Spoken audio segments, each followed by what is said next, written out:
So I thought I'd like to talk about how I keep things organized here on the wood lot for everything. So here's a quick pan of my wood lot.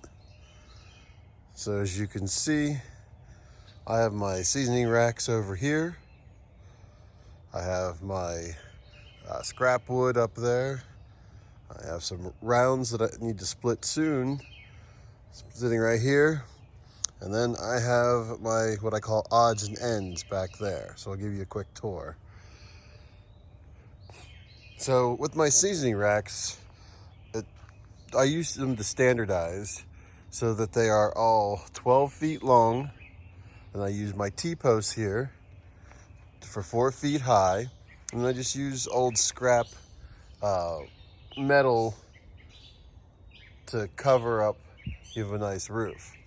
The advantage is, since I cut my pieces for about 16 inches long, when you do the math, 12 feet by 4 feet by 32 inches gives you a cord of wood. So you can see on the profile on this one, this is a full cord sitting here. And in that full cord, if someone only needs to buy a half a cord, they can pull from the front half, or if I'm afraid that it might roll forward, I can have them pull just the top half on both sets. But then you can see here, I use cinder blocks to keep them off the ground. Then I use some of my scrap fence posts that have been broken for the middle rung. Another set of cinder blocks, scrap fence post, cinder blocks. I use 2 of my old fence boards, usually chewed up by the horses or something that broke. I cut them at 12 feet each. And then you can see I use 1 set of T-posts between each. And the advantage of this is that I can keep adding on and adding on until I hit my spot here. You can see I started another one here because at the beginning of the season I was running out of room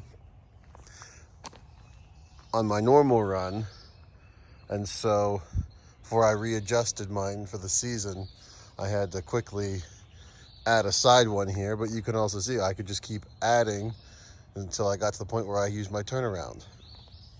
So I keep my rounds here, and typically what I'll do is I'll cut down a tree, limb it up, and then from there what we'll do is we'll cut it into 80 inches.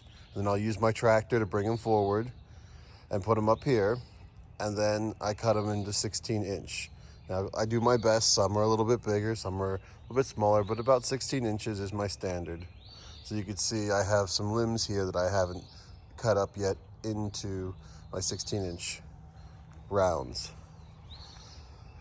So I usually do my splitting right here.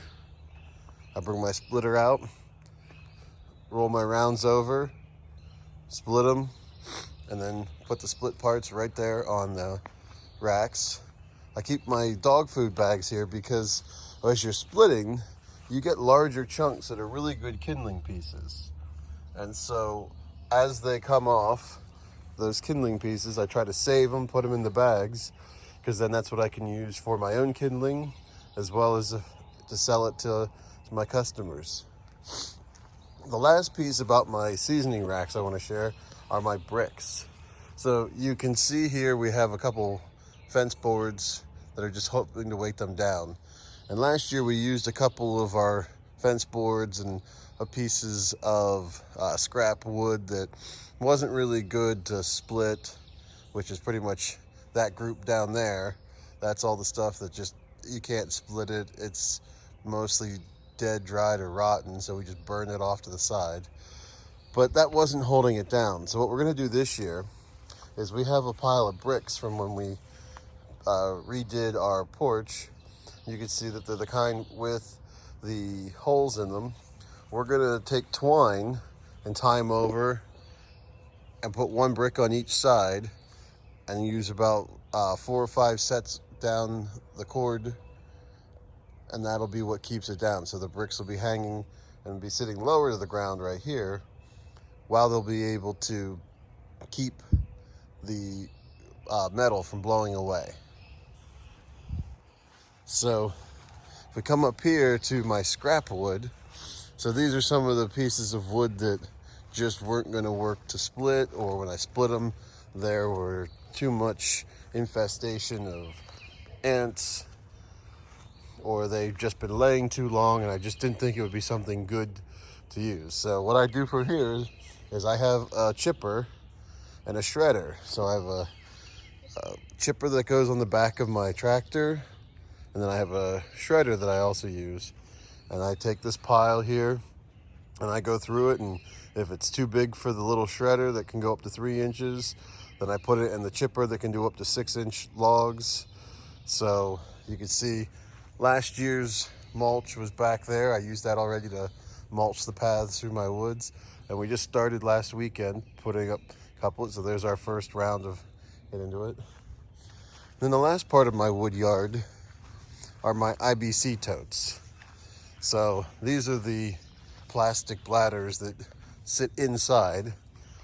I got these from a local friend of mine who does a couple other landscaping aspects. And so I pull out the plastic. I'm gonna wash those out. That just has mulch dye in it. So I'm gonna wash those out, and I might use them for rainwater collection. I'm not sure yet exactly, but it's probably where I'm going, because we do have some hard water here. And so using the rainwater collection can use to help water the flowers and plants in the garden. So here, with these IBC totes, take out the plastic bladder. I use an angle grinder and I cut open a V here. And then what these pieces are these are what I call the odds and ends when I do my splitting.